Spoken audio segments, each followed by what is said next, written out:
this. Here. But I can be visual. They had to film of how what we were able to get into the finished film, to me, is extraordinarily beautiful, but also very frightening. 5, 4.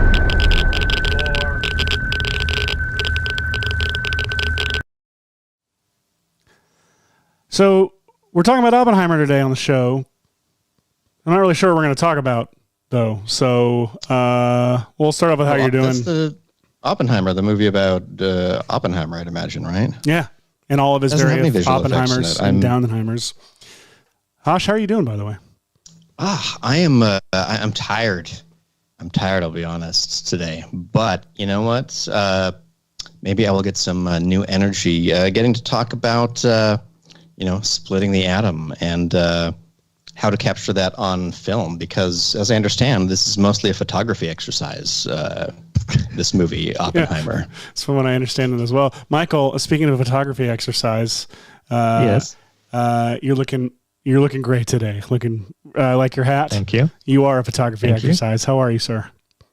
I'm doing well. I've got the light off to the side to go along with this kind of film noir aesthetic we've got going on today. Yeah. So. Hashi had a very harsh light on him earlier, and I because we're in black and white, I was like, that looks incredible. So I just took my desk light and went bloop, and it was like, oh my God, I'm immediately in Citizen Kane.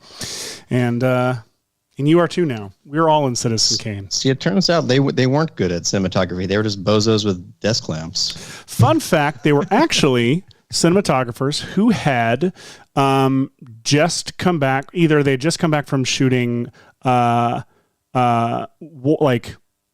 were what's the term, military documentarians. So they were or war documentarians. So they were used to shooting with available and practical light. And so they come back to America and get back to making movies, and they are notably in a headspace that is darker than usual, and also their skill set is now for working with practical and available light, and that's what led to.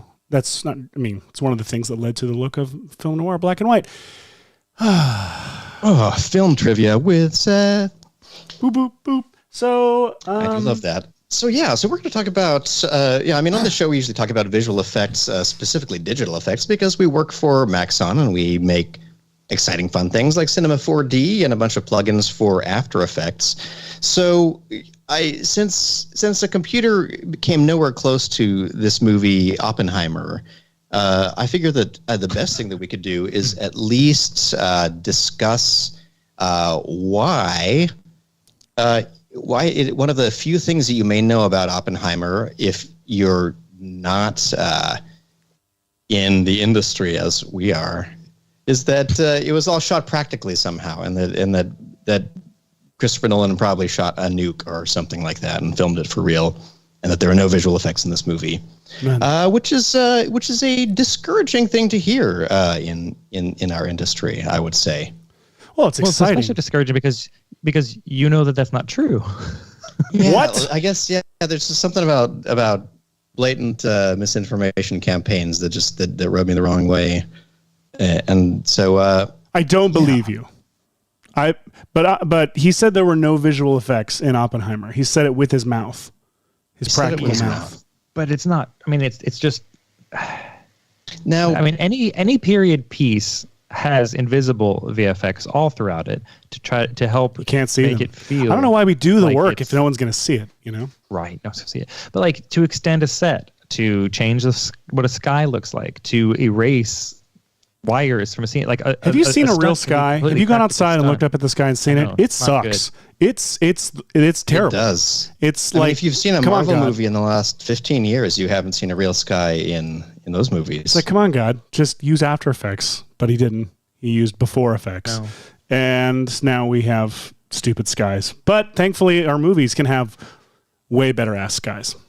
But back to the topic of Oppenheimer, saying there's no visual effects, there's literally visual effects by digital negative credit in the credits. So there were visual effects in the movie. They're literally credited. And the majority of the people listed in the credits are supervisors, implying quite heavily that there were teams and potentially whole companies being supervised to work on visual effects. Now, Incredible. in the chat, Andrew Smith says, seems like a movie ripe for a particular tool, and I think that's true. Super comp would be great to be used on something like this. Speaking of which, Out Jogging Picture says, someone tell Michael, hello, Michael, thank you for this. Thank you for the super comp tutorial on Twitter this week. Michael, thank you for the super comp tutorial on Twitter this week. You're so welcome. It was Seth I'm not that said sure if they're talking about the one about keyframing the match background button. I did so many great ones this week. You don't know which one it is. In the chat. And then there was a different one about keyframing the haze effect. But either way, there were some very handy tutorials on both Twitter and Instagram and Facebook, and I believe Threads this week. So if you're not on Twitter, hop on one of those other social media channels. Monday and Tuesday each had a handy super comp tutorial for how to make things come towards the camera, one using the haze effect and one using the very handy match background button, and how you can keyframe both of them. So although I think Andrew Smith might have been referring to a different tool rather than super comp, he was probably talking about Trapcode Particular. Oh, I get it now. Yeah. Use the whole thing. Yeah, that feels like it would be very on point, because this whole movie is about splitting the atom, particles, things like that. And so to give Nolan and team their credit, Christopher Nolan does love trying to capture things in camera and does push the boundaries of what people still try to accomplish with special effects and in-camera effects, leading to some of these really cool interstitials from the trailer, which were featured in our intro right now. It sounds like there was basically a team on the film that got to spend a good amount of time just trying to film different photochemical processes and explosions at different weird rates and zooms and different lenses, trying to get really interesting things piped through an IMAX camera that would just look very unique and different and visceral. So I figure that we can maybe talk about those and what they ended up looking like, and how you could probably simulate them with our very own Particular. And also, Seth, I don't know why I feel like I'm a little bit out for blood when it comes to the whole minimizing of visual effects artists. I don't know either. Role. I don't know either, but let me tell you. I'll tell you why you probably are. It's because it's dumb. It's real dumb. It's stupid. Big Nolan fan, huge Nolan fan. But Hash, you and I were watching some of these clips yesterday, and we were like, should we just do? Yeah, I was here. Should we just do a MST, a Mystery Science Theater episode, where we just watch Nolan's interviews and make fun of everything he's saying about visual effects and green screens? I think it would be fair if he's going to go on and say everything you see was filmed for real and practically, that's very not genuine. It's very, very Top Gun Maverick of them. It's very not Fast and the Furious. What the hell was it called? The Mad Max Fury Road of them. To say, yeah, this is all filmed in camera. I will say, I think the Mad Max Fury Road one was. That was more the publicity campaign behind it, and less the filmmaker. Yeah. That wasn't George Miller. Because George Miller was like, yeah, of course. He's on record as literally every shot has a visual effect in it somewhere. I tell you what, before we dive into the stuff, I did see a video this week, speaking of Michael's videos, walking through some fun things. Michael, do you want to set this up and we'll watch it real quick? Oh, yeah. So on Wednesday this week, so 2 days ago, the Red Giant team released an update to Trapcode that primarily focused on Particular and bring a lot of new features to it, but some of the other tools got a bit of update as well. And so I put a whole little tutorial together up on the Red Giant YouTube channel that goes kind of in depth into a lot of the new features. But for social media purposes, I made a short version to put out on social media to kind of give a quick rundown of some of the new things that came in. And so, yeah, this is the Seth, I believe I sent you the social media teaser thing. Exciting. An overview of the new Particular features, everybody. Let's do it. Let's watch it. Hey, Michael Zalapsky here, and I'm very excited about the new updates to Trapcode. I'm going to run through them real quick. There's a much more in-depth video over on our YouTube channel, so check out the link in this post. First up, there are some new gradient interpolation models that give you much better blending between colors. There is a bunch of new child inheritance upgrades. That is, child particle systems can inherit particle type, size, and opacity from the parent system. There's a built-in ground plane for bounce physics, much easier for setting up bouncing in the designer, and you can now set up presets. There's a curve mirror mode to get you much easier symmetry. In Trapcode Particular, you have access to After Effects Color Picker in the designer instead of the old OS Color Picker. Not a big deal, but makes your flow better. There are UI updates for 3D stroke to make your creation process smoother. There are some UI updates for sound keys as well. Check this out.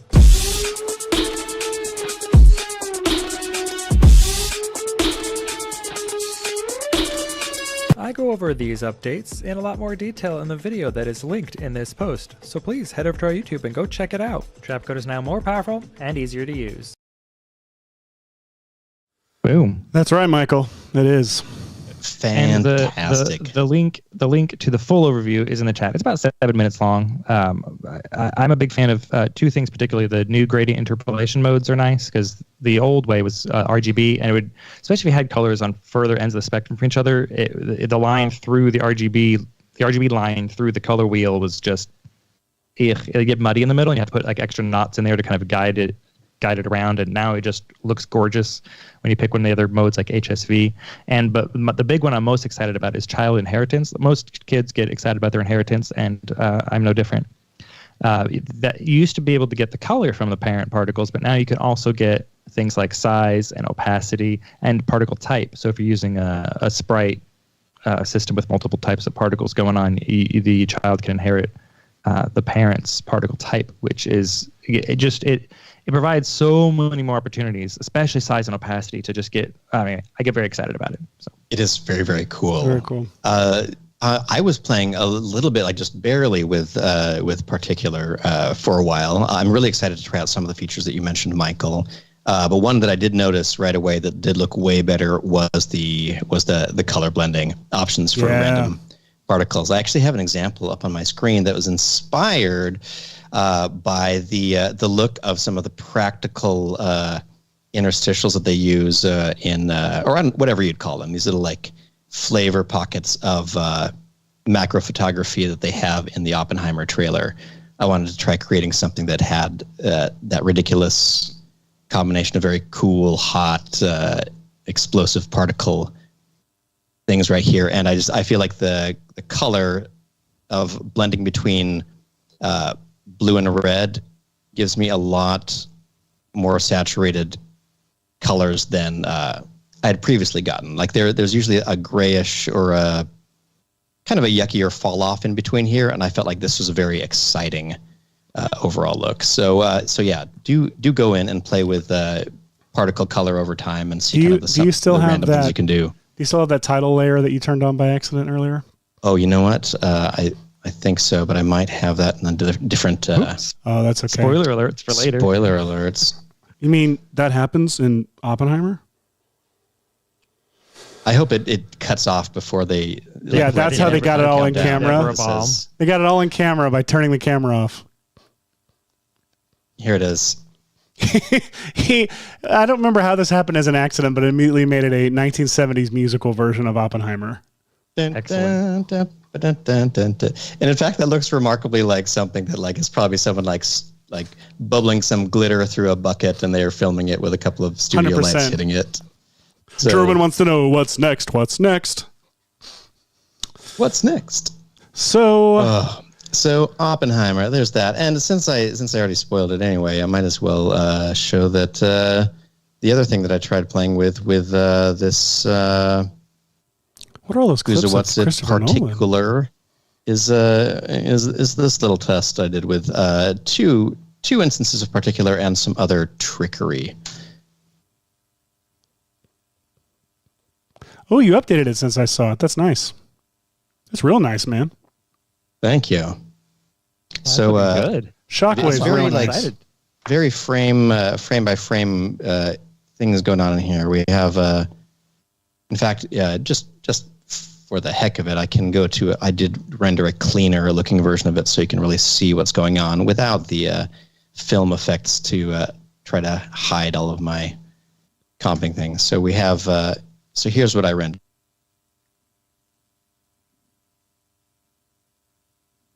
Oh, did you freeze? I do really like the, oh, is it frozen? Is it playing now? It's you know who. It was you know what. It kicked me off Skype and back on.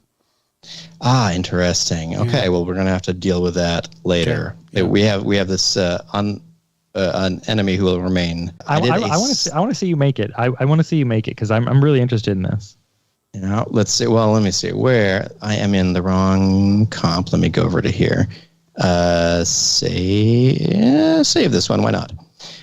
So the way I went about this was I knew the mushroom cloud would be pretty small in the background here. And so I decided to do it as a, let me show you my original comp wherever it is. Particular atomic blast. So I have this 3D tracked scene. And for my shockwave, it was very straightforward. I will go to, I rendered this out in pieces so I could super comp them all together again. But let me just open up this particular layer and switch the visibility on it to, so these are the particles I use, which are really cool. They're these smoke loops. And so you can have just a big card that has this looping smoke element on it. But if I go into particular and I am clicked on primary system right here, it means that I can go down to the bottom here, and instead of rendering the full render, I can say motion preview. And this will show you basically where all these particles are. So I can play through, all this thing had to do was basically be a disk emitter on that emitted everything on a disk, and then there's a slight bit of turbulent displace here. Oh, I could actually probably just switch this to the GPU and see it faster. Maybe. GPU, do you preview faster? GPU mode tends to really only be beneficial when there are a large number of sprite particles on this in this scene. And I did actually render out the dust cloud. I rendered it out two ways. I rendered it out once on the CPU and once on the GPU, just because the alpha blending is a little bit different.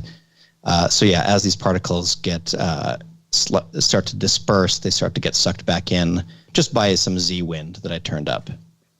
So Z-wind. Really simple on that. Z-wind. Z-wind. Z-wind. Right. I don't know why it made me think of farting, but it did. Anyway. And then over here, we've got the mushroom cloud. And I don't remember if this is my Sparks version. Okay, so yeah. This is the version with the band Sparks. It just, collaborations don't work. Starts playing over the... Let me turn off the vector blurring on here and just maybe switch this to the motion preview for a second also. Because the way this was created was, let's go into Trapcode's Designer, because you can see pretty much all of this right in here. So I have as my emitter, I have a hemisphere, because I just wanted it to, emit from some shape that was something like that. And then under simulations right here, I have it on the vortex ring. And so right here, let's see, let me try to, and I have this ridiculous color gradient. And here you can see the new color gradient system here. You can choose, as you lay these out, you can choose different types of blending modes. I can't remember if they're visible in the designer. I was actually doing it outside of the designer. They're the button on the top left, that one. Left. Nope, down. Down. Right, that one. Not that one. Oh, yeah, there we go. So, yeah, so here are a couple of different ways that you can blend these colors together, which is kind of cool. I want this to preview a little bit better, so I'm just going to switch these to unfeathered spheres for a second. And it's probably the number of particles, too, is wildly to the time on this. So let me start this over. Just want to double check and make sure that we are. I saw people in the chat saying we dropped out. Yeah, it's back. Okay, cool. Back. Excellent. So yeah, basically just you use a shape emitter of sorts. Let me actually, I'll gonna clear this and reset everything. All right, so here we are. Here's the default particular. And the reason why working in the designer as a first step is a good place is because you can see a really fast preview of it, which is nice. You can move this camera around in here, which is kind of cool using your standard camera tools or whatever. And so for the emitter type, instead of this, you could choose something like a sphere. That way you get kind of a wider initial body of particles. You could turn up the number of particles so you have a whole bunch of them. And the emitter size I'm going to make a little bit smaller, just so it's something like this. And the speed and everything like that doesn't really matter because I'm going to have this all taken over by the simulation system right here. I'll go to simulations, this block right here, and then check fluid motion. And the default is just some buoyancy, which, first of all, a really cool addition to any type of particle is the buoyancy effect. But there are several different fluid motions. So if I choose vortex ring, I get this effect. So it's basically a churning up of the particles. And so their momentum and these, I can't remember what these are called. These little like they're called something like blobs, but they're like, it's like blob something jewels. Create this cool, look, it's a mushroom cloud already. And I mean, yeah, there you can see that's basically exactly what my mushroom cloud is. It's some particles doing that, and then you can see the secondary ring start to kind of build up against itself with the pressure. A mushroom cloud is just the fluid of the air, and it's vorticing behaviors, and so having fluid... So having a fluid sim like this, it's going to work basically the same way. Yeah. So if you took the particles, for example, and had them be, let's see, where's their size over here? So have their size be, like dense at the bottom, but get bigger over time like this. Suddenly you have this really nice kind of effect. And then I think from here, I turned on some shadowlets, probably the default shadowlets, just so you had a little bit more. I'm doing this at a slightly lower density so you can see this quickly. That is with our film grain we have over everything with this grayscale version is very cool, actually. Along with our old school logo in front of it. Oh, heck yeah. I love the old school logo. So particles that grow in size over time like this and hang around, which is really neat. And lastly, what would I say? Oh, yeah. And lastly was the whole color thing. So instead of color from start, you do it over life. And so you could start with, in this case, something like... Before you start building a real one, just make a yellow one and a purple one on either end, just so people can see the difference. So make a really saturated yellow on one end and a really saturated purple on the other, and then walk through the different color blending modes. Ooh, it's a good... Look at that. Look at the learning that could happen. It doesn't drop to gray anymore. Look at that. Go more purple so it goes through blue. Like go bluer. Yeah, like that. No more. Bluer! Yeah. A little bluer. A little bluer. Bluer, down. So down on the hue. Yeah, sorry, down on the hue. There you go, pal. Yeah, you got to remember, we're Hashi's seeing eye dogs. Yeah, sorry. Oh, I also have to drop off for just a quick second. 1 second, I've got to take a phone call. Okay, do it. So anyway, what you see here are yellow going through red into purple. This is actually a really, really great little screensaver. Now, fun fact, Michael, I can't... What I was making was nowhere near as cool as what Hashi made there. But at the beginning of the show, before the show, I asked Michael, can you tell that's a mushroom cloud? And yes, I said, that does look like a mushroom cloud. And I said, can you tell that it says chill? And I said, no, what? Now I can. I was so proud of this. I was like, the boys are going to love this. They're going to be blown away. They're going to be like, Seth, how'd you do this? And I did it too well. I did it too subtle. So this is a real picture that I painted out the original mushroom cloud. and extended it with old Jenny Phil. And two instances of particular. One of them is a form, dynamic form with smoke, like white smoke building up from text. A text layer is what I'm using as its emitter. And then the other particulator is the smoke that is emitting from the letters. Why didn't I just do them in the same system? I wanted to be able to control and isolate the values of the word one, the one that's just the word, so that I could make it more visible. Didn't do well enough on that, but So let us know in the comments if you noticed caught it all. the word chill. He's back. All right. I'm back. I just had to answer a phone call from my child to figure out what was going on. So here's a nice little example of Go through the blending concrete. modes. To show So the check it out. differences. So here we are in HCL mode, and then we could. So let's let that play once through, and then just we could pause it, switch just over. pause it on a frame, and then Yeah, you can good just switch to point. the color modes. Oh yeah, it's very clever. Let's go back. Whoops. Boop, boop, boop, boop, boop, boop, boop. Oh, I was missing the play bar.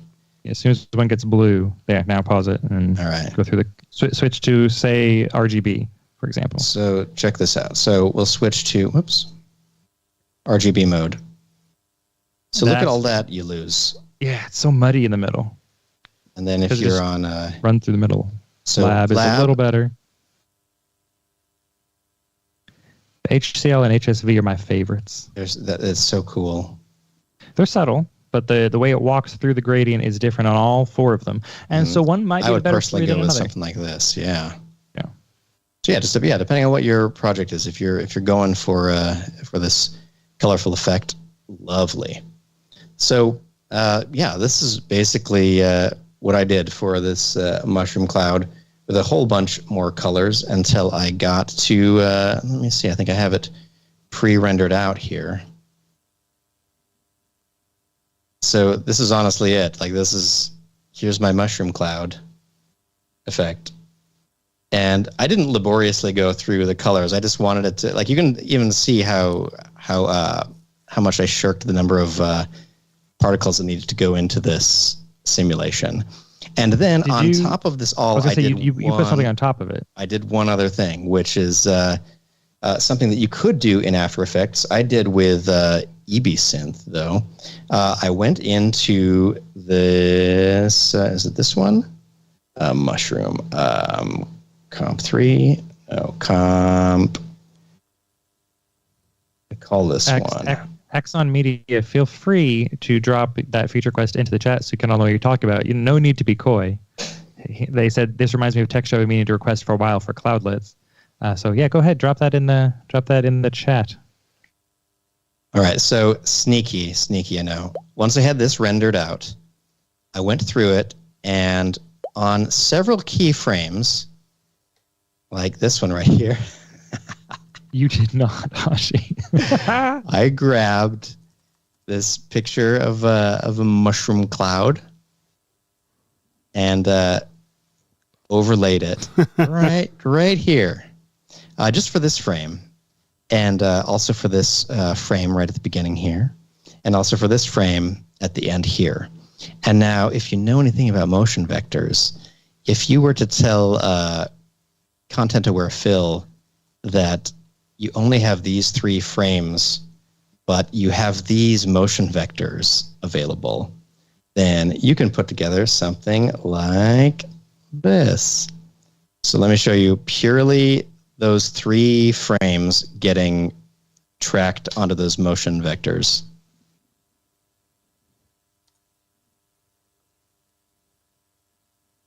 That's crazy. Cheating for sure, but That's incredible. is it really cheating?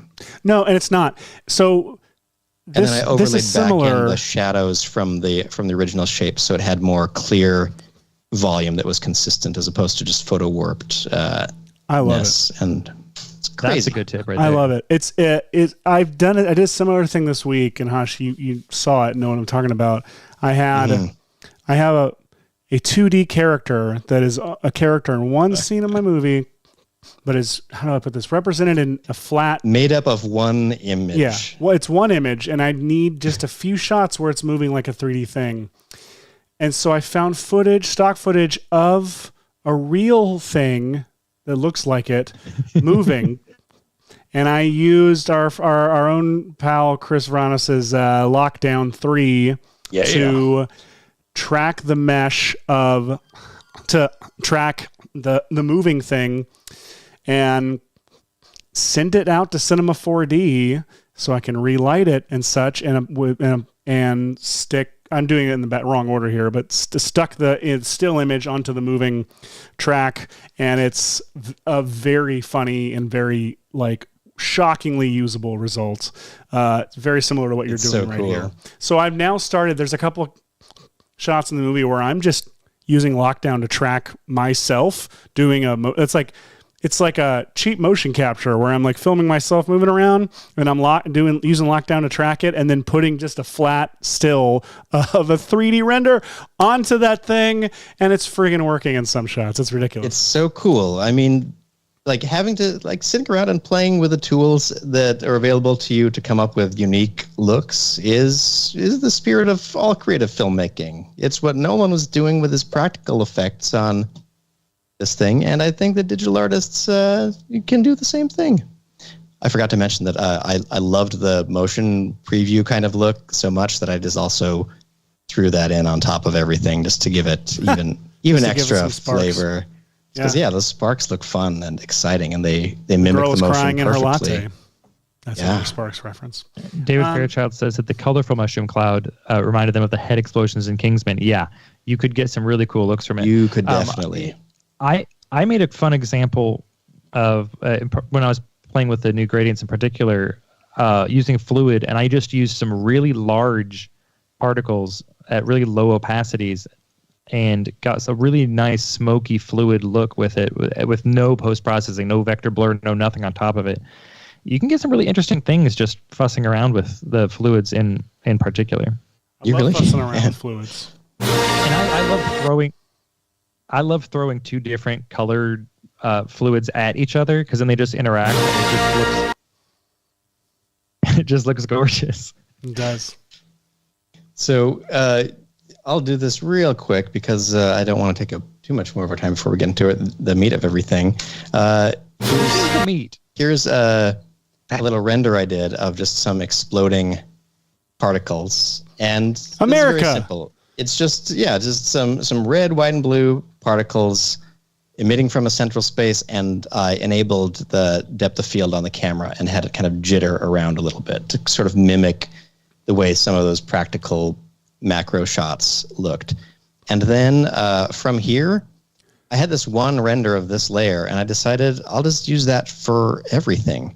I did the classic trick with particular where at the beginning of your render, the particles come on like that. And then at the end, you have the particles disabled so they fade out like that. And then all you have to do is slide one this way, duplicate this other one, and then line them up. So when you get to the beginning of your fade out right here, you line that up right over top of the fade in of the particles, and now you have a perfectly looping thing. Michael goes over this in an awesome trap code tutorial on how to make looping things.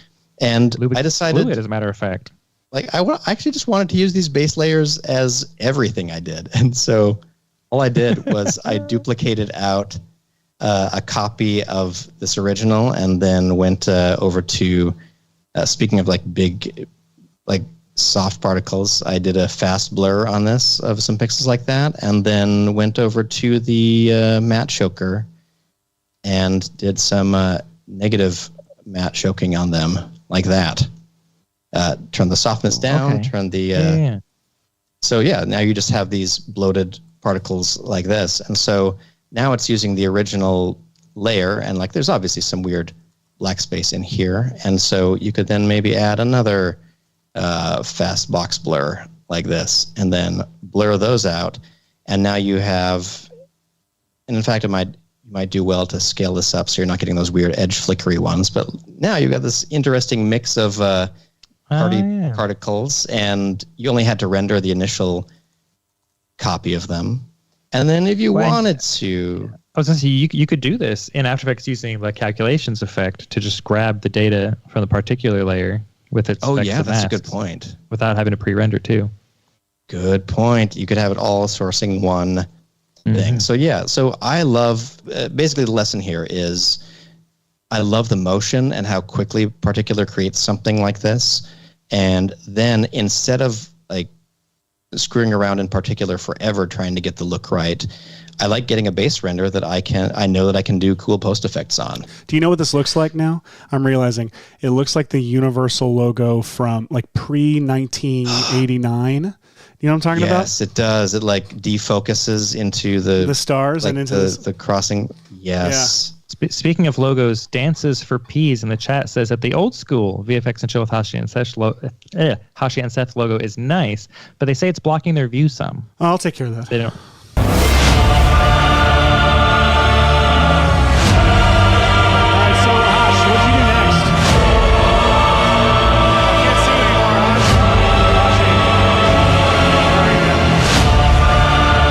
All right, sorry. Is that better? The logo went away. Dances for Peas. Is that an improvement? Was it? Dance for those peas.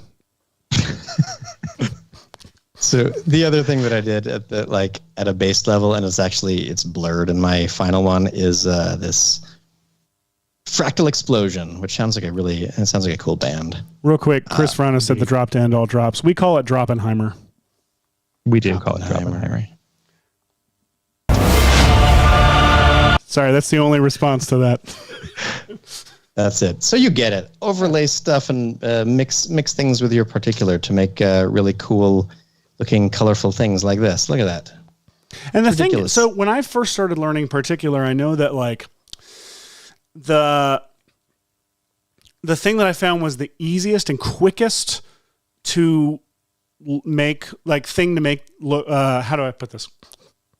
The thing that looked awesome the quickest for me was always shots that looked like they were like macro lens shots of like up close on tiny particles and grids of particles where you could throw really shallow depth of field on, turn on motion blur, and just have these, particles flying around foreground and background and going in and out of focus. And that's what Nolan seems to have decided is his secret for the Oppenheimer effects as well.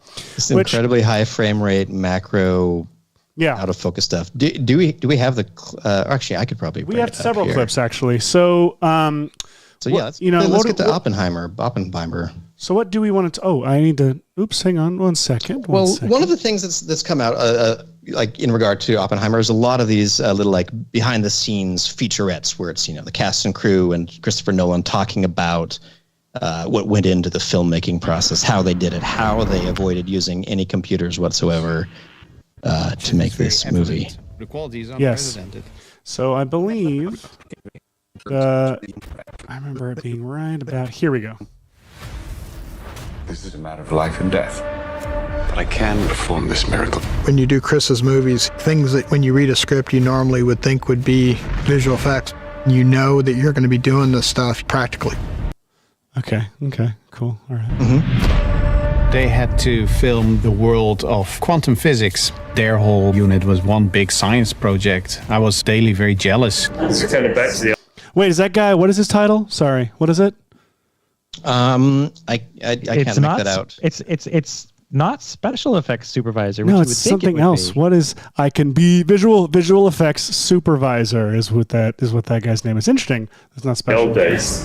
We did a lot of experimentation. They came up with some very interesting analog methods of how to approach this, all of which was leading to the Trinity test, which had to feel nightmarish and terrifying in a way that computer graphics never really is. I've never been frightened by a computer. No. Let me tell you, Nolan, turn a light off. Turn all your lights off, but leave only your computer on. And put like a picture of like a skull on the screen. Christopher Nolan doesn't have a computer. He doesn't even have a smartphone. No, Christopher Nolan is scared of computers. We've learned this. We'll get to this. So what we were able to get into the finished film, to me, is extraordinarily beautiful, but also very frightening. Yeah, so we're seeing lots of Working with this whole team was such a great camaraderie and with the commonality of we are going to get this in camera. I love Chris's dedication. Okay.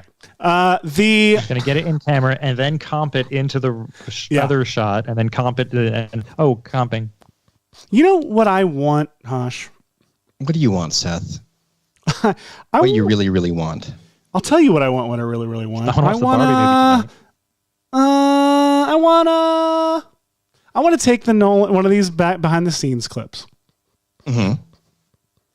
I'd like to leave in all the things they say, all the cute little things they say about getting it all in camera and never using visual effects or green screens and killing the first PA to carry a green screen on set, et cetera, et cetera. And then I want to,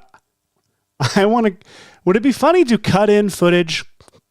How do I put this? To add things that should have been painted out, like things that normally get painted out, like boom mics entering, like a crew guy entering from the side. Well, I know from the sneaky behind the scenes features that have made it onto things like the Batman features that they are very aware that the idea is to capture what you can in camera and go practical whenever you can using digital to enhance things that you filmed for real, so the audience believes it. And I think that's a message that I like. I think that's a great. I love that message concept. I love the illusion of filmmaking. I love behind the scenes stuff. I love seeing real special effects and stunts being filmed. And I also know that there's no need to go crazy trying to do something that will just be impossible to do, when you could easily like paint out like a boom that appears in a bad take or something like that, or you could paint out a telephone pole that's cannoned out of the bottom of this truck. Exactly, I believe that's what he says here. Right there, you see. So there's the way that this amazing Dark Knight truck flip worked, and you all probably know this watching this show, but they had a giant cannon that shoots this huge. It was a section of a telephone pole out the bottom. And because if you eject mass at that speed downward, you can eject the mass of the truck upward like that. It's physics. And it's a beautiful looking effect. And I completely buy that it's based on this awesome wrapping up of the cables. Look at that.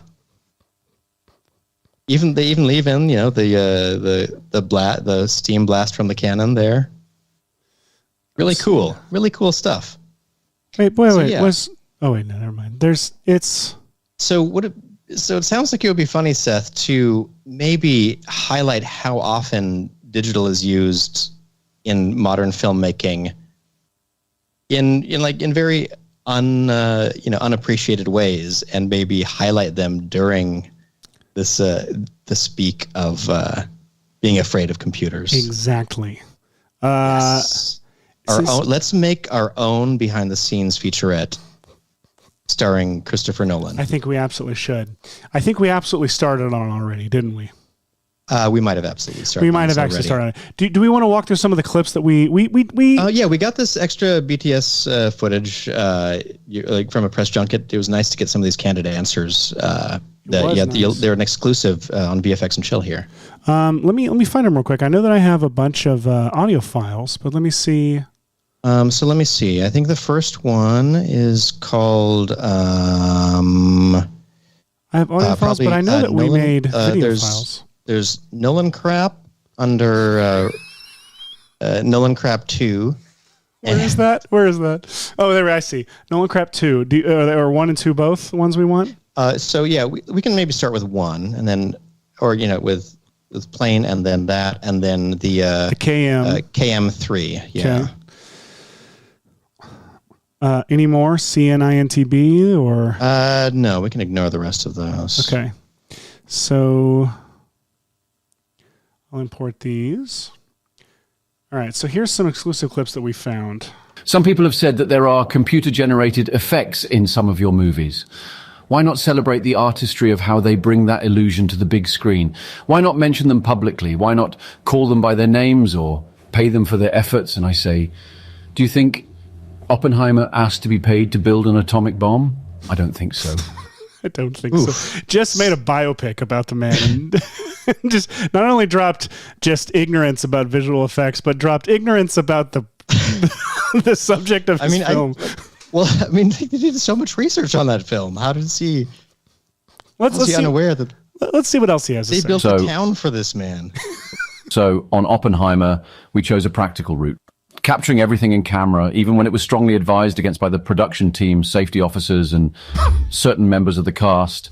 Even when it would enhance the film or correct visible mistakes, I avoided CGI at all costs. It wouldn't be honest. It wouldn't be authentic. Okay. Even when it could easily correct visible mistakes. So I feel like he's the more I hear him talk, I feel like the more he's deliberately doing this. He's not getting caught up in the moment of filmmaking. He has a vendetta. It's like there's something personal. I've always been afraid of computers, ever since a computer killed my mum. Well, there it is. That didn't actually happen, but you believed it, didn't you? And that's the power of cinema. I feel like we're getting further away from it. Okay. Well, I feel like people in the chat are believing this.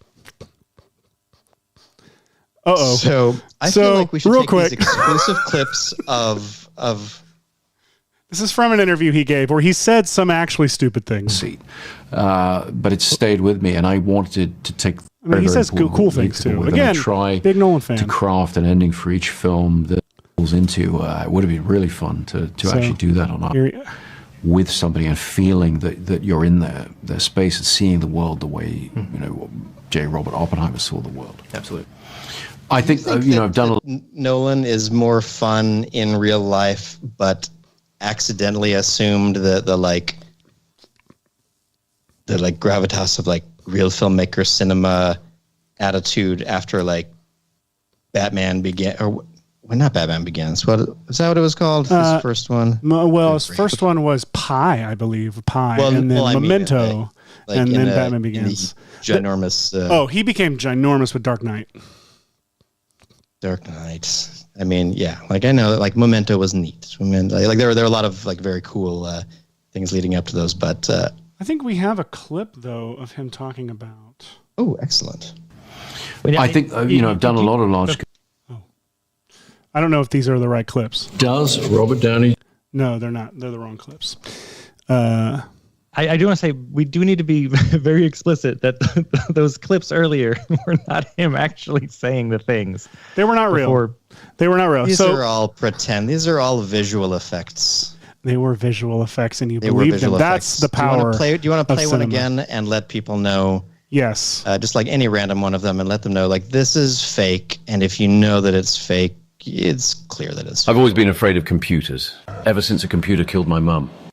That didn't actually happen, but you believed it, didn't you? And that's the power of cinema. So how did real quick? How did you do the voice and how did you do the face? We called him because the hands and everything else are real. It's just the face has changed, right? The face has changed. Basically got a new face. We are utilizing some voice mixing technologies to replicate a generally British voice, and it's funny because he's American, but he schooled in London, and his brother didn't, right? Yes, that's the funniest thing is that if you think Nolan pretentious, which I'm only saying this stuff because he's been just shitting on visual effects, but it makes it so funny that you're like, oh, he couldn't get more pretentious in my eyes, and then just by accident, his brother starts talking and does not have a British accent. He has a legitimate reason. Apparently, they lived in England for a period of time, but Jonathan Nolan was younger. I don't know the whole story. Jonathan grew up mostly in Chicago, and Chris Nolan learned to speak mostly in London, and so it'll be like Christopher Nolan, those are the most British words. It's me, Jonathan Nolan. I don't know what he talks about. He's Bane. That's just his voice. I would love to find some actual. Well, let's stop crapping on Nolan. Let's just get back to for fun making fun of him. He makes a quality amazing film, especially films that you should see in incredible filmmaker. We are incredibly fortunate to have him. He's a freaking gift to humanity. Just wish he had less of a cliche take on visual effects. Imagine if you went on there and said I love Hollywood. I love filming on IMAX cameras and creating these larger-than-life moments. And the beauty of living in this day and age is that any time that we can't accomplish what we want there, we'll grab everything we can practically, and then these brilliant visual effects artists come in and seamlessly add the highest caliber of work to complement the incredible physical effects that we've filmed and put them onto the screen. And that's cinema. Come on, man. Expertly said. Because do you know It's what is so a much easy. more powerful word than practical or real or cinema? The most powerful word to me is the word collaboration, because that is what gets us the results that you see in Nolan's films and you see in any movie that you love. And so to leave out any element of that mix, to leave out any element of it's purely based on the collaboration of a team of the very best and brightest people in the industry, of which who are working for him, because everybody freaking loves his work. And that's why his work is great. And there is a large consequence to the loudest, most powerful voices not acknowledging large segments of the industry that support them. Yeah. I will just say that there are huge consequences to that affect very many more people than they should in horrible ways. So with that Clear said, enough. let's make fun of him with a silly video. Yes, please. I am going to definitely. So let's think of some stuff we want to put into this. I realized I didn't get a chance to cut the actual video. Normally I try to do this ahead of time. So play that second one again, the Nolan crap 2, because I feel like that's the heart of what we want to. Okay. So on Oppenheimer, we chose a practical This is fake. Remember, everyone. This fake. clip right here, we Fake. made this. route. Capturing everything in camera, even when it was strongly advised against by the production team, safety officers, and certain members of the cast, even when it would enhance the film or correct visible mistakes, I avoided CGI at all costs. It wouldn't be honest. It wouldn't be authentic. So I think the first, I think you have 3 acts here. Mm-hmm. The first act, I think, can be origin story. It can be like, yes. It can be like, I think you made a clip. Do you know what it's called? It's not video, but it's audio. About his father. Oh, I think that would be this LM probably. LM in VO. In VO. Oh, okay. I'm looking. Is VO? Where is VO? Oh, there it is. Okay, there's everything. All right. Yes. That's right. That's right. Okay. I'm just going to refer to things like that. Okay. So Hashi made this clip. It's not really Nolan. I remember as a lad going to the cinema with my dad in Westminster. The title of the film was something to the effect of The Lawnmower Man, and from that moment I promised myself that if I ever became a renowned filmmaker, I would never allow computer-generated imagery in my wildly successful films.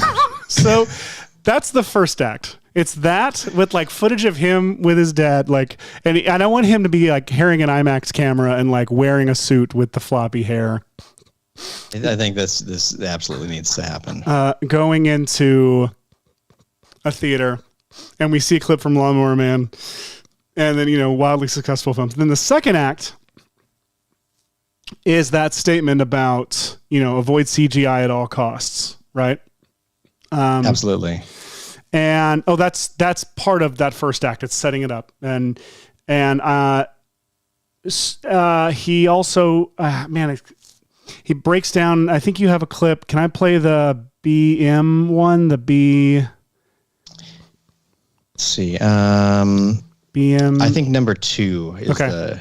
So let me play this clip. You look at the film Memento, no CGI. Batman Begins, no CGI. The Dark Knight, still not a trace of CGI. The one with Anne Hathaway, 0 CGI. You were beginning to get the picture, yeah? The one with Anne Hathaway. And so, come on, man. And so then we pivot into, I'm trying to think if we'd show the like boom mics and crew guys and like planes, that stuff first. And I think we do that first. I think that's fun. And I do have a clip for that, the other L clip in here. Okay. If once we see that like perhaps like a boom operator is doing their best to like not be in shot as they're improvising these, you know. And then Leave it in. It's cinema. that's good. That's great. And then we move into the Oppenheimer stuff that we actually can use real clips from the BTS of him talking about. We had a team of people experimenting and a way to capture it all practically in camera. And then I'm thinking I want to go to this shot of, let me find it. Let me turn the audio down. This shot, he says all leading up to terrifying in a way that computer graphics never really. Right then, when he looks out, I want to show just like a mushroom that they filmed on a table out that window. Oh, like a morel or a shiitake or exactly. Like name any mushroom. That's what we do, and it's like clearly on like a wood table, and it's been filmed with like a macro lens or an iPhone. You put it right outside that porthole.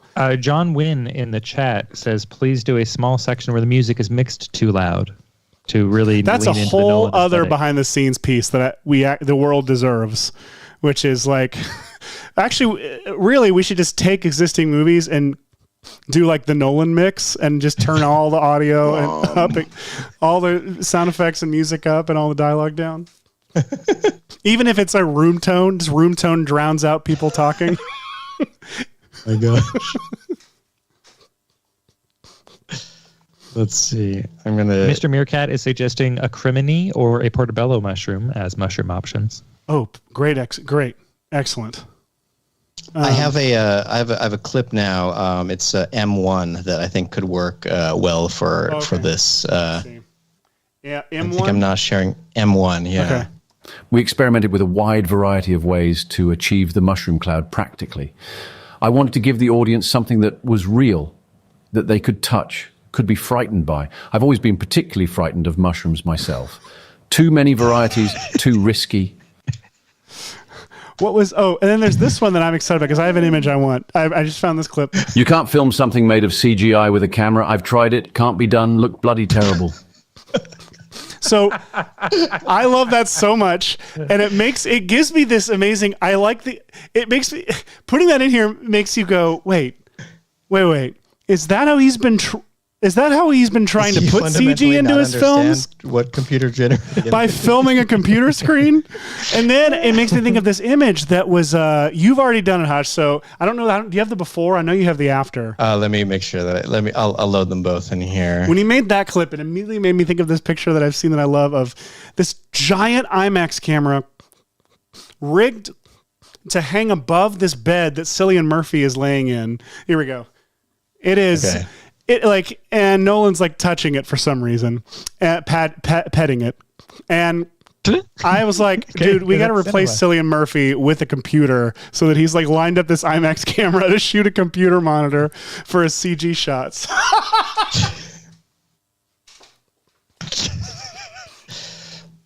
I love it so much. Wait, can you play that sound in the background easier yes, for me? Absolutely. Here we go. You can't film something made of CGI with a camera. I've tried it. Can't be done. Look bloody terrible. Perfection. So, see, I love that you are all here sharing this moment of us creating this meaningful and thought-provoking meme that pokes fun of a great filmmaker, but has a good message at its heart, which is it would be ridiculous to ignore. And the good message is this. I said I don't care what laws we have to break. I don't have time for your safety concerns. We're making cinema. Isn't that worth more than your life? Jeez, Nolan. Calm down. Calm down. Fraser Wood has a saying. Fraser Wood has a saying. Did you explain how you made the lips, the fake lips match the fake voice in those clips earlier? I'll show you right now. It's with this lovely and free process called Imagination. Oh no! Wave to Lip Demo Collab. All you've got to do is you surrender your computer to being accessed by a collab file, upload a wave file, and press play right here. and then it'll give you a prompt to upload a video file, and then it in the background will just make your whatever your footage is speak your wave file. So if I could run some kind of example of that. No, we don't need to. We've shown it on previous episodes. Oh, yeah, we have. Yeah. So yeah, I guess really I could just start editing this. I think that's a good idea. Oh, I'd forgotten about this lovely image that was on. Oh yeah, on our way. We were trying to come up with our thumbnail for today, and this is one. This is a more graphic approach, which I kind of dig. I dig it too. But anyway, so I think that we should scrub through the trailer for visuals that would be good to complement some of these things that Chris is saying. Yeah. Pretend Chris is saying. Pretend Chris is saying. But we have some real clips of real Chris saying things. So, yeah. So, I mean, I could do a mild behind the scenes on. I don't show that yet, I guess. Oh, I'm not seeing it yet. Let me see. Did you already? I just, in case anybody wanted to know about the moment that Chris has always been. Can we put a zoom out? So I love them. Can we put them in front of a theater with Lawnmower Man and the marquee above it? I'm pretty sure that we could. And I think that the way that I would go about doing that is just saying,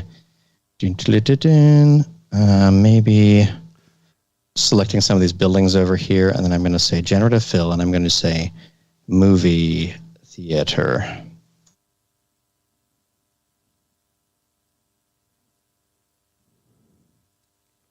This is using the generative fill tool in the new Photoshop beta.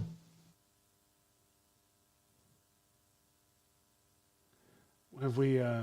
We've never used only that had some before. sort of nope, none of those. I think. For some reason that.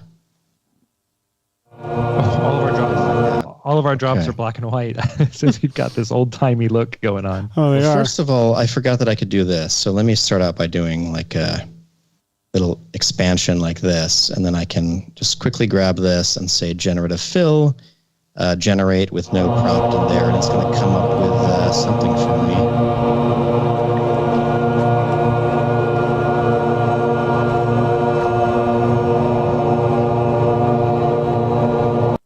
Perfect. So it has three options. That one's good. This will be great because we can pan over to Lawnmower Man. Then we can reveal it. We can be zooming out from him. That's great. So I'm going to grab this. John Wynn is suggesting put maybe theater marquee as the prompt. Yes, let's do that. And Frigby Chillweather's asking, why does the bomb have tracking marks on it? I just went looking through trying to find shot. that clip, and I couldn't find one. I'm saying the bomb's got tracking on us because how else is the bomb going to find its target? Nailed it. I can't find the tracking marker on a bomb anywhere. I'll keep looking. That's weird.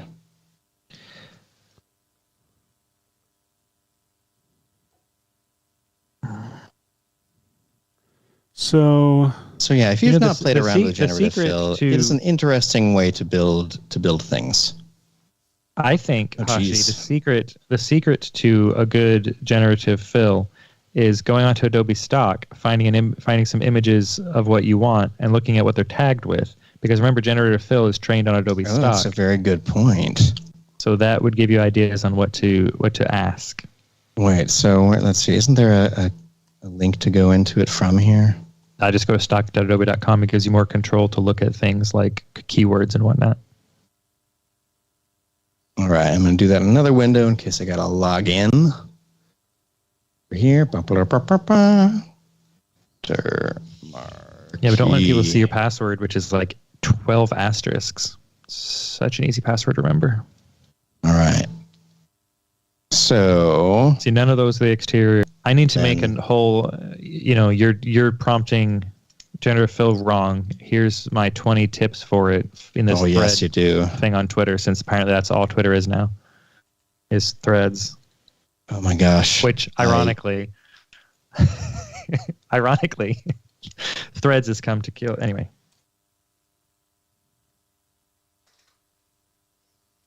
I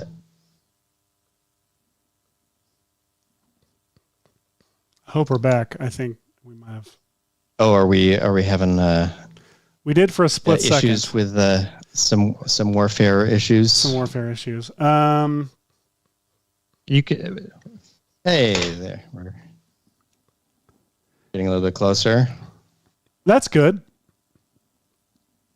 This Rude Tim. Yeah, they're going to see movie. Rude Tom. Everyone remembers Rude Tim, the yeah, the famous Adam Sandler vehicle. Ooh, I like this theater. It's a good theater. Combine it with Okay, Rude so Tim. let's pretend that. What if this had a marquee above it? There you go. Come on, you want to do it. I do feel like the shape and what it knows it needs to blend into can be very helpful. But but that's not going to be. Marquee exterior Like how we are building. determined to not go to Google image search and find a marquee to compile. I know. Another I feel like another typing case and hoping. Another case of AI coming in and stealing the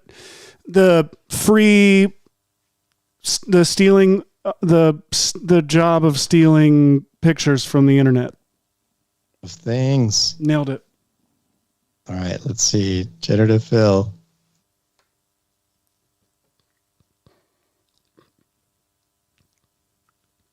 Are you trying to get it to actually type the words? I just really love the words that it comes up with when you ask it for words. Especially when you ask it for very weird words. Okay, let's see. And then we could probably show something more visually interesting. Okay. Ooh, yeah. Ooh, that looks like Nailed it. Boom. Okay, here we go. That one looks good. Amiru and the lawnmower. It's called something to the effect of. Okay, we'll start here. I like this.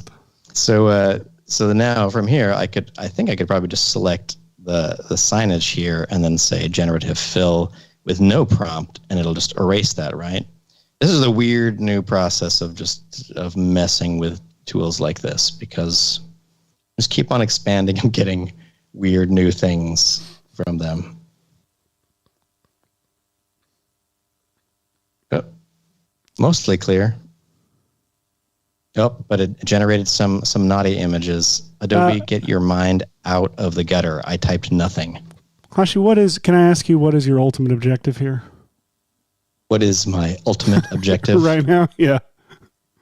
My ultimate By the objective way, is Dead Reckoning. I'm going to put... Dead Reckoning was hard to watch after making our video and not laugh out loud.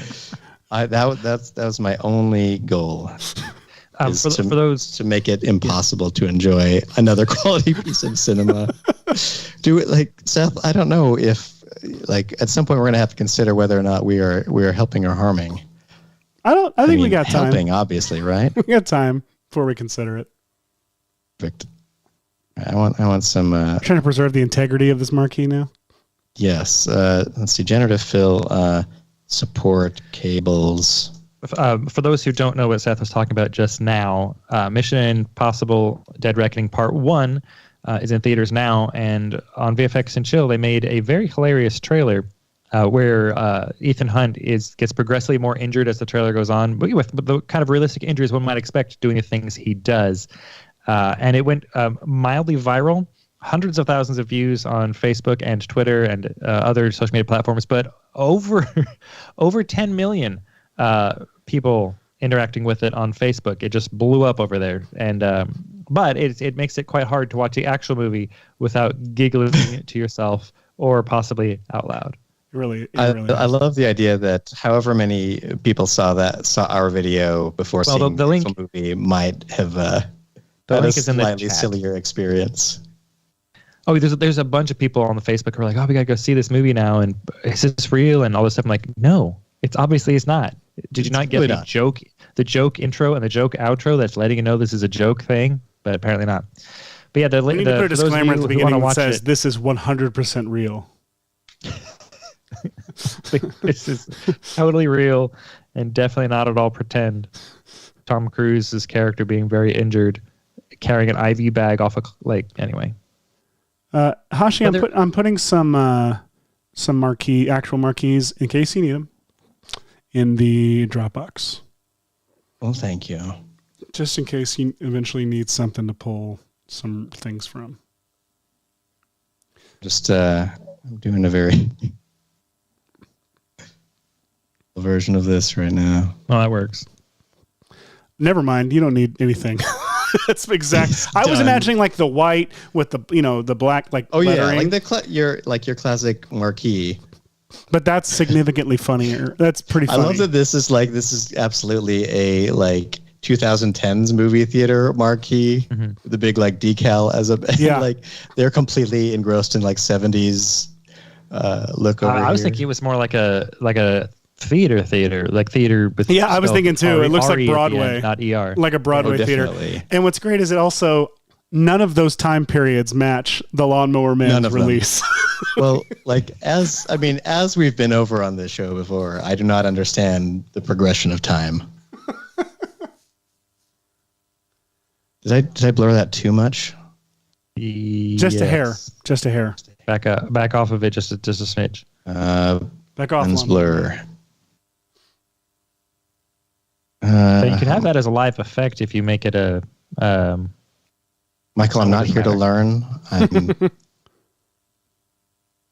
If we're not here to learn, we're here to meme. We're here to meme, and meming is very important to spread awareness. Especially I love it. Here we go. All right, and now Frigby just quoted one of my favorite quotes, which I think was Groucho Marx: "Time flies like an arrow, fruit flies like a banana." So that's a level of genius beyond So check out this. Beyond the this lawnmower. Is a flat photo, but I can say select subject with that simple button down there, and then I'll Control J, duplicate it, and then I'll select those same pixels, select, modify, expand by 10 pixels or something like that. And then on the background layer here, I'll just click generative fill and just say generate with no prompt there. And watch what happens. Are you going to layer this up? Yeah, I'm just gonna let it erase these characters. Now, are these and replace them with my grandma / Seth Rogen. Remove tool. Go to remove tool. Oh yeah. Remove tool. So that's it's in the eraser, right? Is it magic eraser? No. No, it's in an edit menu somewhere. It's remove something. I don't know about this. Edit. Is this using generative fill? I know that there's under here. There's under the selection tool. Wait, no. Under this, there's object selection. Oh, it's under the spot healing brush area. Hold on, spot healing brush. Oh, okay. There we go. Okay, so spot healing. Remove tool. Spot. Yeah, and just paint over the people and see if that you have to brush over It's not like rotor brush. It's a brush. Oh, okay. Yeah. It's not a select. Sorry. Let's see. Oh boy.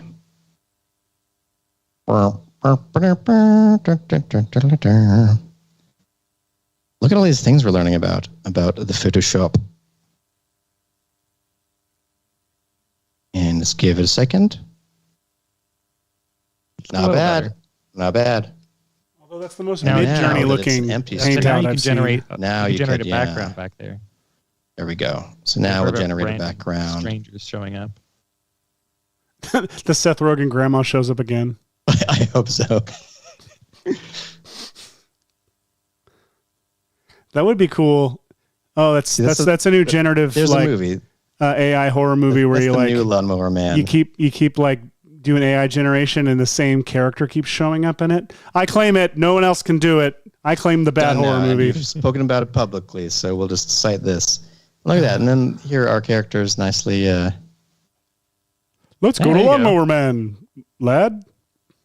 Just make Okay, pop over Dad. there. Do. Puppet walk. They're very sad. Mom. Oh, wait, is let me like, redo that. Take a picture of Hi, this. let's go to see Lawnmower Man, son. All right, Where- father, where I'm did you going get with this you now. original- I'm British. Where did you get this original kid with dad with comical camera So from? check this out. This is a wild combination of things. So to get to this final image, let me just go ahead and save this. I haven't Yes, saved definitely. this. Come on. Okay. Let me see if I have. Did I download it originally? That is, Seth and I were having a fun time using some Midjourney, and I think that what I started with was, check it out, this. Let me paste it in here from the Midjourney. This. So obviously we walked a long way from that to that, but it's very fascinating because it's all using generative fill, and I started with things like generate Sirius. Oh, really? It's Sirius Black. Mm-hmm. Gary Oldman shows up. Oh, Oh, okay. but Dad he's look- very serious about health. Wow. He That says got the- sad. That's a diaper. That's Yeah, not a Ryan mask. I don't like Gosling. this. That's a diaper with the Apple logo. It says "Think Different" on its side. I mean, one thing is that like cleverly, Adobe is not super jazzed about like random keywords. So it's like, I don't know, like what does I say? Like serious kid, face. serious face. I so wish we could talk about what you discovered it will do before the show. That's okay. But we can't. Yeah.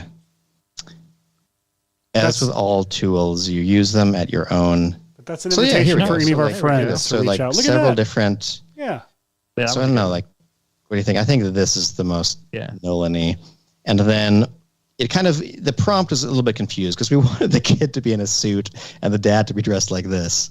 But this is where we ended up. And so I think you just start independently. Like, I'm going to lob off these extra fingers right here. I'm going to preserve the arms there. I'm going to preserve some of the pants there and this hand. And then say generative fill, black suit jacket, and leave, like, just whatever you leave really helps in it know like what the scale of everything is. I think it looks at so piece by piece you went through it and made Mm-hmm. and made the final image that we currently have, Yep. which is sadly serious child holding a Sadly serious child. comically large camera. Holding camera. There we go. See, so I love this. So this process, just piece by piece, we ended up with this. Slowly had to replace the I do think we clothing, should kind put- of like piecemeal. I do think we should put the IMAX logo on that camera that little Nolan's holding. Ooh, yes. So maybe right here. Let's grab a little. Don't make generative fill do Section. it. I'm gonna make it just clear this palette for us. Then I'm gonna jump over here to grab the IMAX logo. Actually, I do have a legit IMAX logo somewhere from. Ooh, from I've work. partnered with IMAX before. They're awesome. They do consistently have amazing viewing experiences. If you go to an IMAX theater and watch a movie shot in IMAX, like, it's gonna be a good time. That's why I moved hundreds and hundreds of miles away from a single IMAX theater. John Wynn wants you to add Junior in front of the IMAX. Drymax. IMAX Junior. Oh my gosh. Okay, so let's get kind of a base level That one. thing right here. Flatten that down, and then let's grab the IMAX logo. This is insanely more Large. than I need. On brand Perfect. for It IMAX. should be on brand. Perfect. All their imagery is huge. Fungus. You don't hold shift if you want to maintain proportions. Unless now. you're already locked, then you don't hold shift. Yeah, Photoshop decided to change things for us. Just as we. Now, should it be IMAX from the view of the person looking at it or from the view of the person operating it? Like this. I think it should be, yeah. So we can read Frankie it. wants to know, Hashi, if you forgot about Photoshop's vanishing point feature to match perspective. I don't know about it. but Tell me. this was faster. I don't know about it though. I want to know. I agree that the way Hashi's doing it, to just slap comp this one dumb joke that is inside of a bigger, larger dumb joke project, you don't need to spend a ton of time getting it right. But there is a vanishing point tool in Photoshop that is specifically built to get you better perspective and whatnot. Yes, and You specify the planes in Hashi, your image. for Junior, do like a. You could do like a script font, like it's like IMAX Junior, like yes, like that. Figure, and then we'll grab. Let's see, what's the fun one? About too silly. yes. Wait, Oh, that's a good one. yeah. Wait, go back. You had like a What Toys was it? R Us one. That one. Yeah. That one. Yeah. What kind of Dixie Cup color scheme is this? It's perfect. The IMAX Junior. Not Dixie Cup. What's that? That you know the one I mean, with the teal and the purple and the splattery paintbrush looking things. Yeah, You I know what the you mean. paper cups I'm talking about. Yeah. Okay, The see LaCroix cups. here's the teeny little joke for all of y'all. So you'll know when this meme takes off. Probably not as hard as Mission Impossible, if we're being honest. This joke that we're making has very narrow appeal versus the broad appeal. Keep it where it of was. Mission Keep it over Impossible there. joke. And right there. Oh yeah, we'll maintain a little bit of that. IMAX Junior. It's just a regular camera. You need to take that Decided they purple could- color. they could The brand purple it. color makes it hard to read on the gray. By the way, It's at really small. hard to read. You need to make it like a lot darker or lighter. Yeah, darker or lighter. There you go. Yeah, darker is probably better for this joke. Okay, let's. There we go. Beautiful.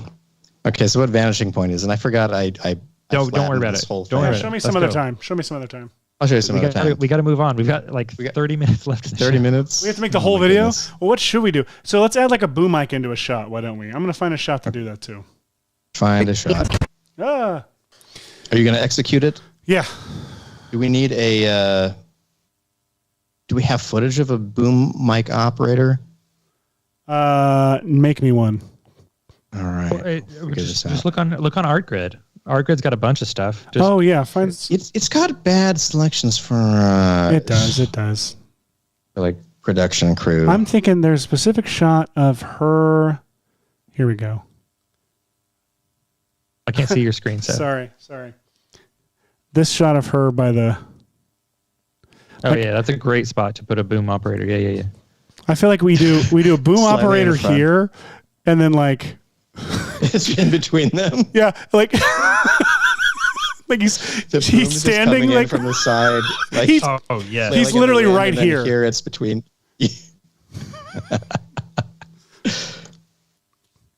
Oh my gosh. and he like scoots out. It'd be great if he could, I don't know if we can have him scoot out. So I'll go ahead and drop this into a Okay, boom sequence. mic.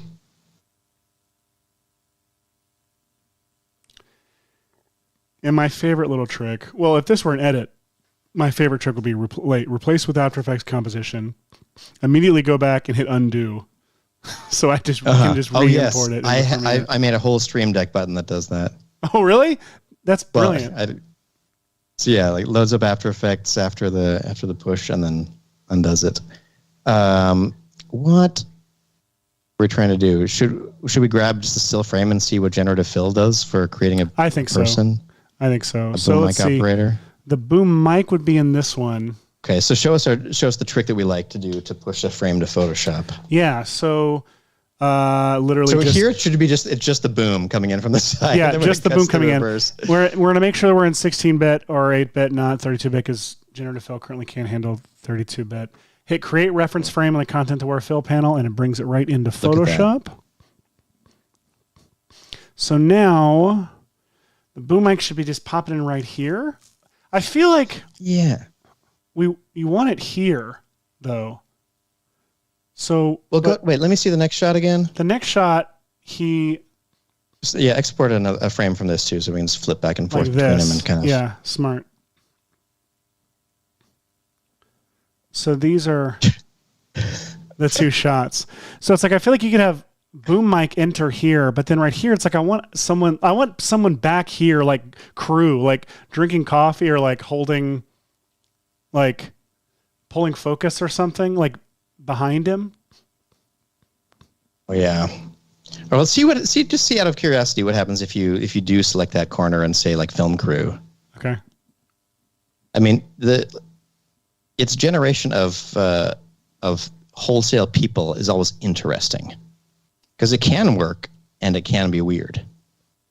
It's allowed to be.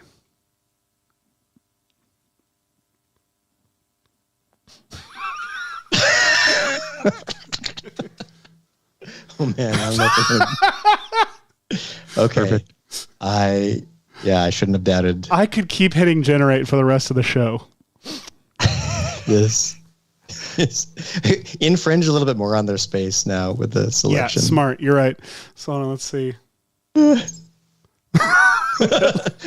Offerman. All right, Nick Oppenheimer. Oppenheimer.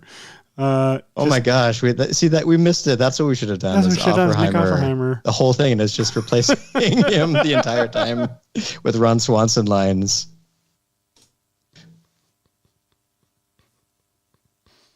I want you to build me a bomb. I want all the bacon you have. Generate one more time just to be safe. But then how? Let's see. Do we leave them in or do they try to exit? I mean, do we give them just a little bit of subtle? Well, leave them here. Give them to me, and I'm going to try something because I want to try something that one of our other friends in this new space has been talking about. Here's a question: so, if I save this Photoshop file, will it keep these generated? Yeah, if you save this Photoshop file, it'll save all of them in there. So then I'll save it on the thing, and you can get it and use it. Yep. Elements, film crew, .psd, saved. Now I'll go ahead. While you do that, I'm going to generate a boom mic and quickly animate it in the other shot. Perfect. Okay.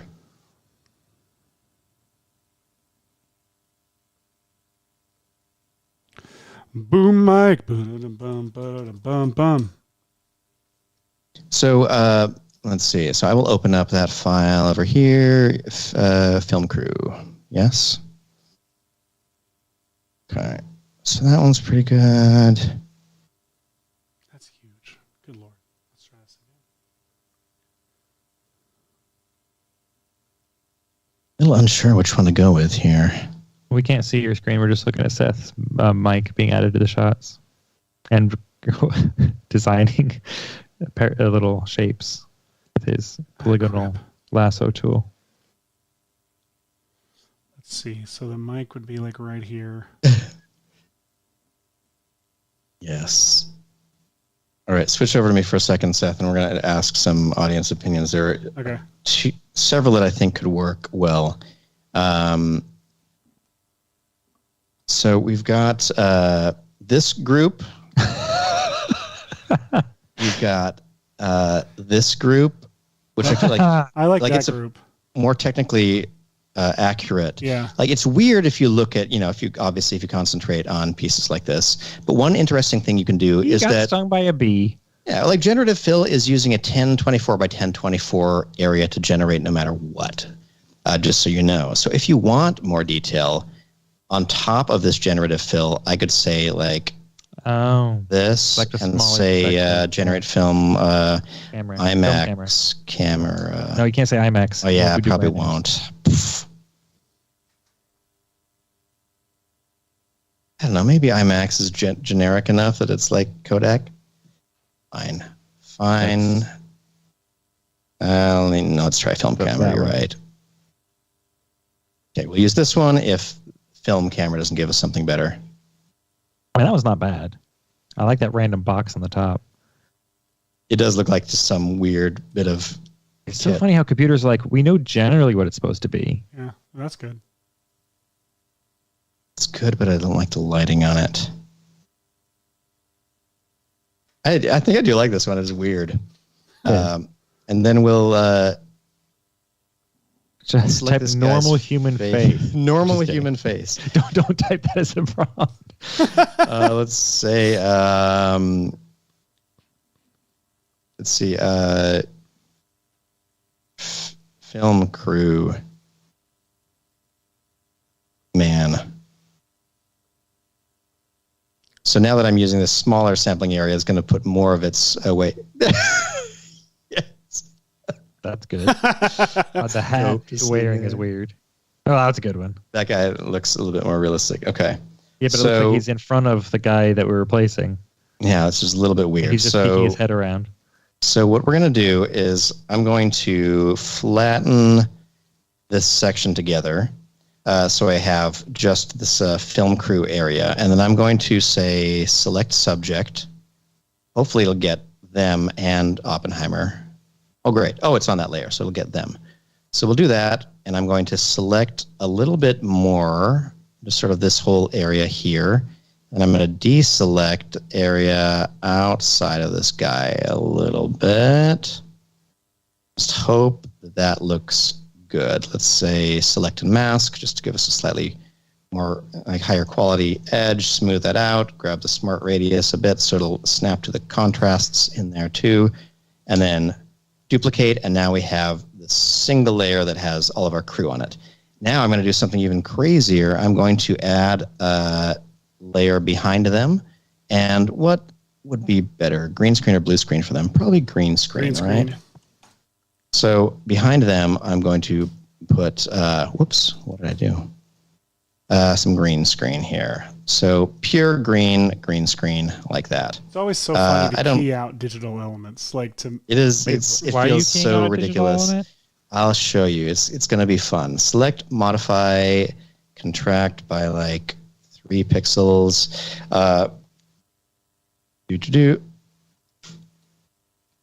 Let's contract that a little bit, and then let's move them over. And I'm just going to generate the rest of this film crew, just a little bit off to the side here. Generative fill, film crew. I know that his neck is pretty whack, but it's going to be okay, I think. I don't know. It literally looks like some of the scripts I've worked with. Oh, whoa. So much more information. Generative fill cannot make a boom mic. It's not happening. So I have to go to Unsplash.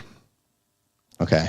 Well, you do that. I'm going to flatten up this little image right here. I'm going to actually grab. I'm curious why you need the green for. You'll see. I'm going to take this section. I'm going to crop a square region of it right here. Let me see if this is something else. True element as a PNG, right to there. And now our good friend, I believe that it's Ian Sands, but always editing on Twitter, has given us a lovely gift of some Mid-Journey credits. Now, one of the things that Mid-Journey credits, or not Mid-Journey credits. I said that wrong. Runway said it right there on the screen, and I read it wrong still. Runway ML credits. So I'm going to log in here off screen for a second, and then I'll bring this in here. There's this new feature that has been demonstrated a little bit on our socials, and that is the ability to take an AI creation. For example, this amazing portrait that of Seth and a cool cat. Yeah. Or that cat is so cool. Hashi in the jungle. If you feed a still image to Midjourney, it will spit Runway back. ML. Runway ML. Runway ML. It will Jeez spit you Louise. back an improvised credits taken second back. of motion. So check this out. Oh wow. Just one still image fed to Runway ML's Gen With 2 no prompts? model. Just one. No still prompt. You don't image. put a prompt in. So here's what you do. You go to Runway ML, you go to Gen 2 for video, and I believe that if you have a free account, you can still use this a little bit. And then instead of writing something for it to generate, you press the photo button. You upload a photo right here. I'm going to upload this element of the film crew on the green screen. And now that's the image that it's going to try to bring to life for like a couple of seconds. So I'll click generate. This will take about a minute in the background and it'll do its thing. One cool thing that I didn't know before I started, and again, shoot, I think it's Ian Sands, because his handle is not Ian Sands, but I don't know. So maybe that means it's not Ian Sands. But yeah, always editing. Thank you very much for this lovely access to the tool. Please do check out some of the work that Always Editing is spotlighting right now. Some of this specific, like bringing AI to life with this tool is filling up the timeline a lot, which is pretty crazy. So I think that Runway is going to bring to life that this crew just sort of standing here and being a little bit active, but not too active. But the reason we put them in front of the green screen, so it can do whatever it wants. It can do whatever it wants. I've given it no direction, at which it doesn't ask for direction anyway. So, Typical man. but if you were to add in a prompt and a reference image, it won't animate your image to do the prompt. It'll try to use your prompt as visual guidance to create whatever your prompt is. Does that make sense? So it's not a one-to-one solution. But what's really cool is that after you type in a prompt, you click on the free preview, and it'll show you like 4 frames from a sequence of events before you commit to it and say generate and get the video back, which is neat. I didn't know that. I was worried that you just lost all your credits trying stuff, but you get to see a little preview. So, all right, here we go. Let's full screen and see the result it gave us. Whoa. What the? This is like some guy like piggybacking through the background. Right here. Whoop. Okay, so this first little bit of time is the area we're interested in. I'm going to save this for now. And then I'm going to, see, we'll call this Crew GS1. And then I'm going to click generate a second time. And it'll do something completely different in terms of motion with this original image. But now what I'm hoping, Seth, is that in After Effects, you could import Primat and color match these guys during the course of that shot. And it'll feel like they're alive and moving. Incredible. You're lost in thought, Seth. I'm lost in thought.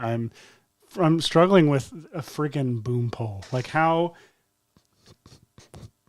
I found a boom mic, but it had this guy mic with it. That guy's pretty cool. Guys, man, he's pretty cool. Mike's cool.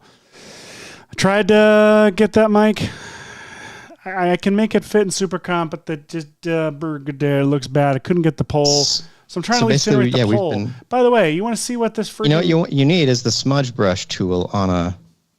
Look at this on garbage. 100%. Look at this garbage. It doesn't understand Those what aren't a boom boom mic mics. is. I know.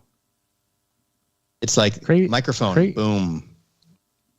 Crazy Derek from the chat says they're watching a little behind, but Chris Nolan and his brother are English. If anything, Jonathan Nolan's voice has changed to American, so they're objecting to our... Thank you. Okay. There you go. There you go. You learned it here first or second. Now, I would say saying that he's English is also a bit of a stretch. The Nolan's father was English, a British advertising executive. Their mother was an American flight attendant. So they are both. So no one's right. And everyone's right at the same time. Nolan's right. Everyone is equally right and equally wrong. Really, and that's, again, that's cinema. Your characterization of him as your characterization of him as a child with a camera is not wrong. He made his first films apparently at the age of 7 in IMAX, borrowing his dad's Super 8 camera and shooting short films with his action figures, including a stop motion homage to Star Wars called Space Wars. So original, little Nolan. hey, for a 7-year-old. You know who never made a Star Wars movie as a kid? This guy. I got by without Star Wars. I watched it and liked it. But don't ask me how many dinosaur movies I made. Too many. Too many. The trick is you film the dinosaur real close to the camera and the person real far away from the camera, and you just have and when the dinosaur goes blah and bites, Jurassic Park. When the dinosaur bites, that's when you do a cut and you replace the person back there with an action figure wearing similar clothes in the dinosaur's mouth, and they pick it up and they swing it around. Some Georges Méliès level thinking. That's what they called me. All my friends, they knew the reference somehow. They did. Which I do feel bad for our digital puppets episode. I did one of the people I thought I was going to animate was some Georges Méliès. Let me see. Where did I have it? I'm gonna save him. No, this is just my George Lucas. I can't find him. Why doesn't this thing know what a boom mic is, or a boom microphone, or a boom, or a mic? Because people are always trying to get those out of shots, and so we ended up with a bad situation where This is so stupid. All right, it's never putting them in. That one's close to right. It's not though. Let's try. I know it's not. No, you don't. It's the closest to right. 2 rights. Make a turn around. Sound recordist. Just want to see what it does.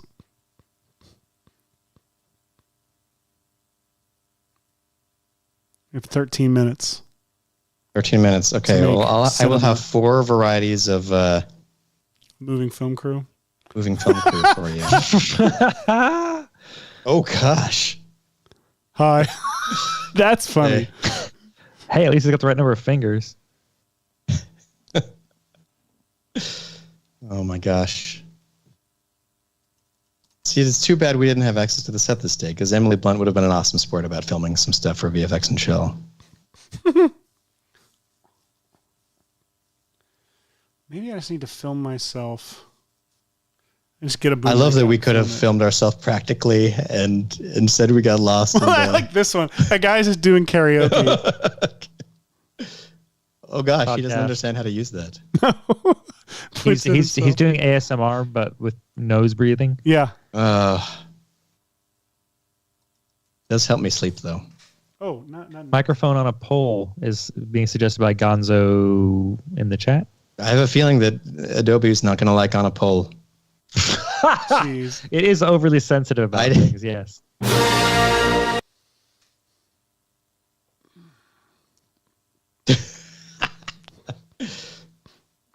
My goodness, we could have modeled this in Cinema 4D and rendered it, and/or filmed it for ourselves. Yeah, that would have been easier. Seth, what happened to our film overlay? I don't see our little grungy specs anymore. Oh yeah, I wondered if it was too much, so I got rid of it. I can make it more if you want. Is that good? There we go. Oh, thank you.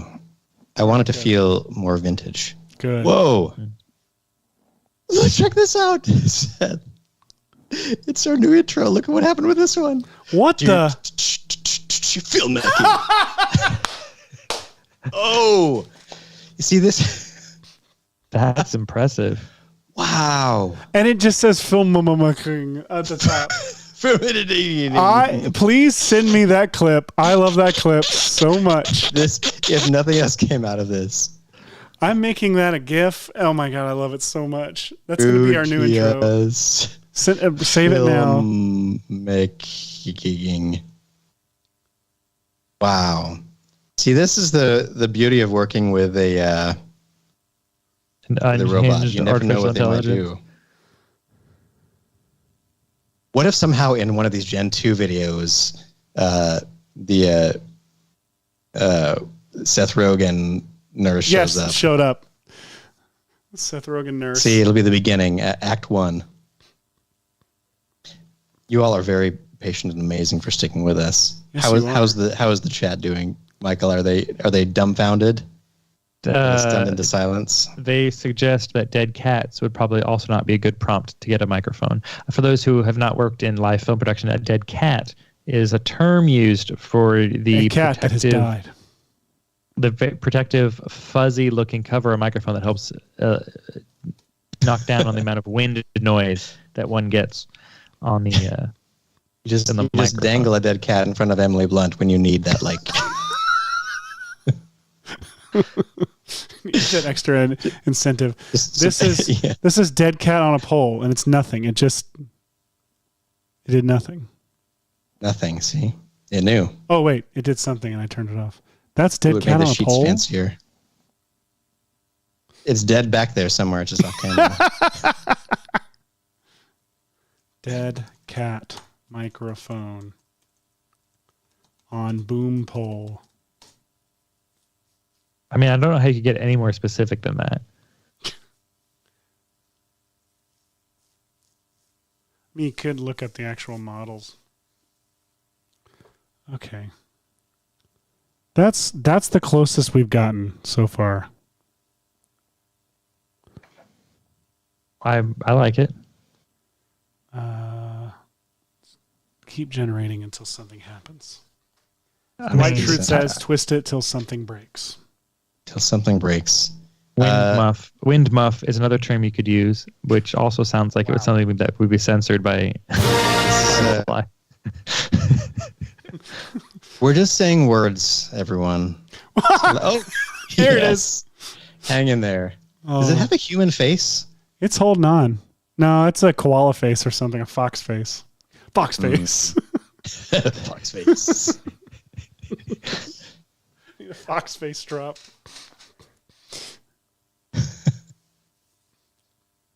As we get towards the closing moments of the show, do you want to talk to folks about how they can, if they don't have trap code particular, or if they don't want to try to work with trap code particular to get an explosion, of other ways they might put a nuclear explosion in their scene? No. No. Why would you?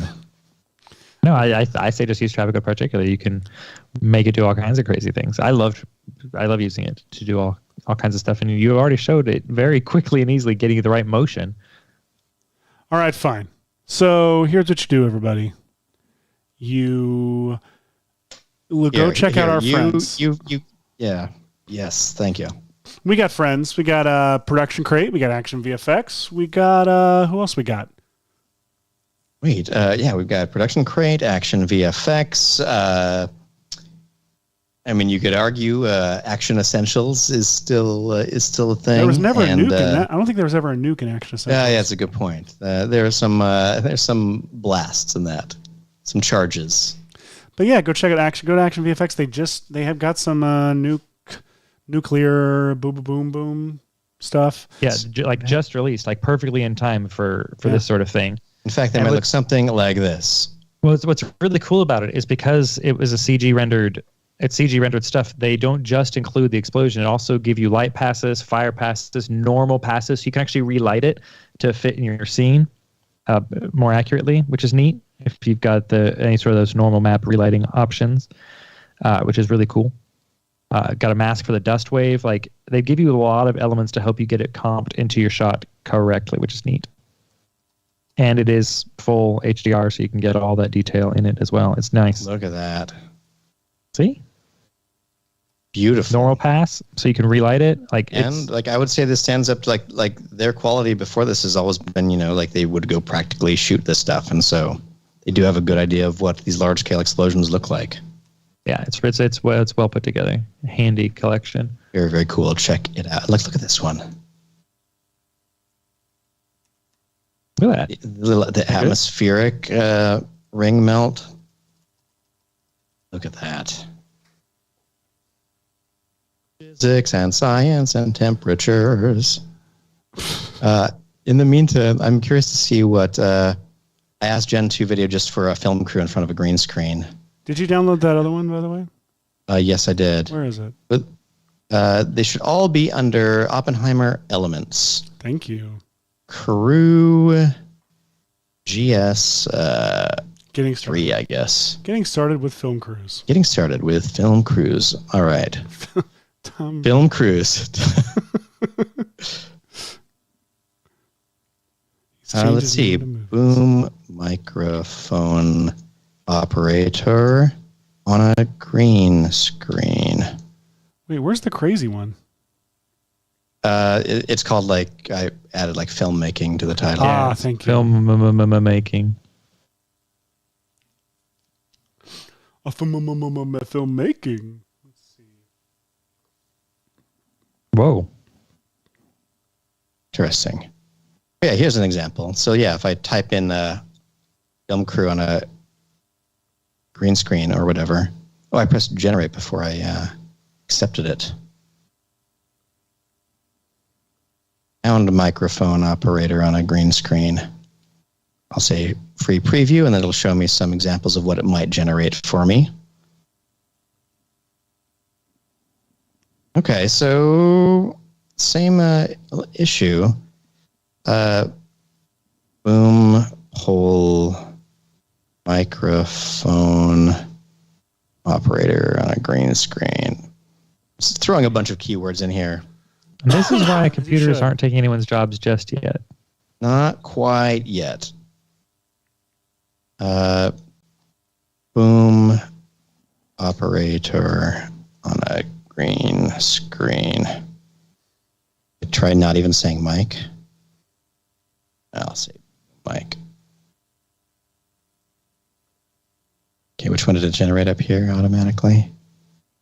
That one, whatever. It just does not know what a boom mic is. It really doesn't. It's so funny. They're cursed by always wanting to be removed from things. How about microphone? This is operator? highlighting one of the things that some of these AI things is. These are all white dudes. No women, no people of any colors, all white dudes. Oof, yeah. Don't love that. Bearded. Every single example. Bam, bam, bam, bam, bam.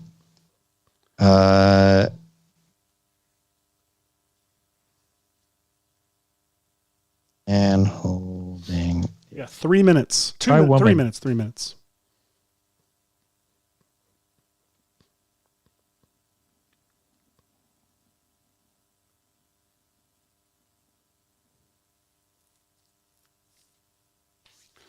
You guys still there? Yes, we are. I think that we're in the exciting world of seeing if prompts If we can might finally pay off. Wait. Oh, Close. top right is not what we were asking for. I like this guy's attitude. Okay,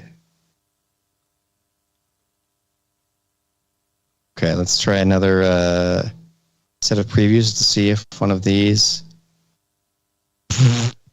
We're getting closer. It's like it knows that it's supposed to be a boom when I just do this whole situation. But I think as soon as I say microphone, it's going to lose it. Right? Maybe.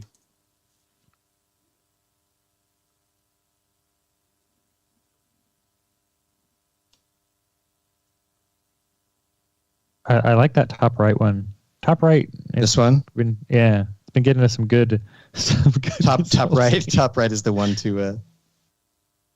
All right, No, I'll start generating that as a video, and I'll start. So yeah, I think if we've learned anything today, it's that it's very bizarre to be able to generate assets for a VFX video kind of out of nothing. Like we've gone from using something like trap code particular, which is great for a very particular thing, of making lots of particles move around with some control dynamics and things like that. But it's also a simulation where you have to like set up parameters and hope you get the right thing. And this other situation where you're typing in parameters and hoping you get the right thing. It's a new era, everybody. of apparently muscly dudes. Muscly dudes. Man holding Speaking of a. muscly dudes, this has been another week of VFX and Chill with Hashi, Seth, and Michael.